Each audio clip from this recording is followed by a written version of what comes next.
Let's see this question. क्या बोल रहा है? The locus of point such that two tangent drawn from it to the parabola are such that the slope of one is the double of other. ठीक है, तो इस question में मैं कैसे जाना है, इसमें मैं जाऊंगा टेंजेंट का, मतलब पैराबोला के लिए टेंजेंट का स्लोप फॉर्म लिखे। ठीक है, तो स्लोप फॉर्म ऑफ टेंजेंट, ठीक है, इसको यूज करके मैं इस क्वेश्चन को सॉल्व करने की कोशिश करूंगा। देखिए कैसे सॉल्व होएगा ये। हमें क्या दिया हुआ है क्वेश्चन में? हमें ये बोला है कि भाई एक तो हमारा स्टैंडर्ड वाला पैराबोला है, तो ये तो बहुत अच्छी बात है। Y square equal to 4x। ठीक है, कितनी बढ़िया बात है। तो y square equal to 4x, तो इसके लिए टेंजेंट क्या होगा? तो इसके लिए टेंजेंट हो जाएगा मेरे पास y is equals to m x plus a by m. तो इसमें मैं क्या करता हूँ ना, अब क्योंकि मुझे m के बारे में रिलेशन दिए हुए हैं, तो कभी भी इस टाइप का क्वेश्चन आपको दिखे जिसमें m में रिलेशन दिया हो, टेंजेंट की स्लोप के बीच में कोई रिलेशन दिया हो, तो आपको क्या करना है, आपको स्लोप फॉर्म लिखनी टेंजेंट की और उसमें क्वाड्रेटिक बना देनी है, किसमें? m में। तो मैं बना देता हूँ क्वाड्रेटिक, तो क्या हो जाएगा ये m x, sorry m square x, और इधर आएगा तो माइनस का एम वाई प्लस का ए इज इक्वल टू 0। अब मैं बोल रहा हूँ कि ये जो है एच कॉमा के पॉइंट से पास हो रही है। ठीक है, किसी ना किसी फिक्स पॉइंट से पास हो रही होगी एच कॉमा के, जो लोकस मुझे फाइंड करना था। तो ऐसा करते ही ये क्या बन जाएगा, अब देखिए आप, M square H minus M के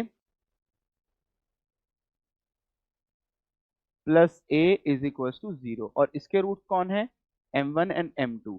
और मुझे इनमें क्या रिलेशन दिया हुआ है कि जो एक स्लोप है, वो एक टेंजेंट का स्लोप है, वो दूसरे का ट्वाइस है। फाइन। चलिए, तो अब यहां से मैं सम और प्रोडक्ट की तरफ बढ़ता हूँ अब धीरे धीरे। चलिए, तो सम ऑफ द रूट्स क्या आ गया? m1 plus 2m1 which is 3m1, और जो कि क्या हो जाएगा, माइनस ऑफ बी बाय, यानी कि के बाय एच। ठीक है, और प्रोडक्ट ऑफ द रूट्स की तरफ अगर मैं जाऊं तो m1 इंटू 2m1 हो जाएगा 2m1 स्क्वायर, तो ये क्या हो जाएगा, a बाय एच। ठीक है, c बाय ए, मतलब हमारा c बाय। तो अब कुछ भी नहीं, यहाँ से m1 का वैल्यू सीधा सीधा निकाल के यहाँ पे पुट करने की देर है बस, क्योंकि m1 ही तो एलिमिनेट करना है मेरे को।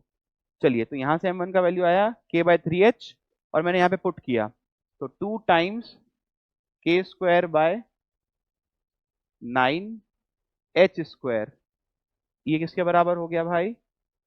a बाय h के। फाइन।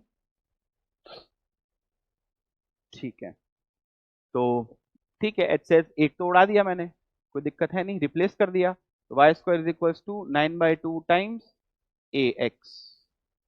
कौन सा ऑप्शन है, देख लेते हैं। Y square is equal to 9/2 times a x, I think option number a है हमारा आंसर। ठीक है, तो क्या ध्यान रखना है इस टाइप के क्वेश्चन में, कभी भी किसी भी पैराबोला के लिए हमें टेंजेंट्स के स्लोप के बीच में कोई रिलेशन दिया हुआ है, तो हमें क्या करना है, हमें स्लोप फॉर्म लिखकर एम में क्वाड्रेटिक बनानी है, और बस जो रिलेशन दिया उसको यूज कर लेना है।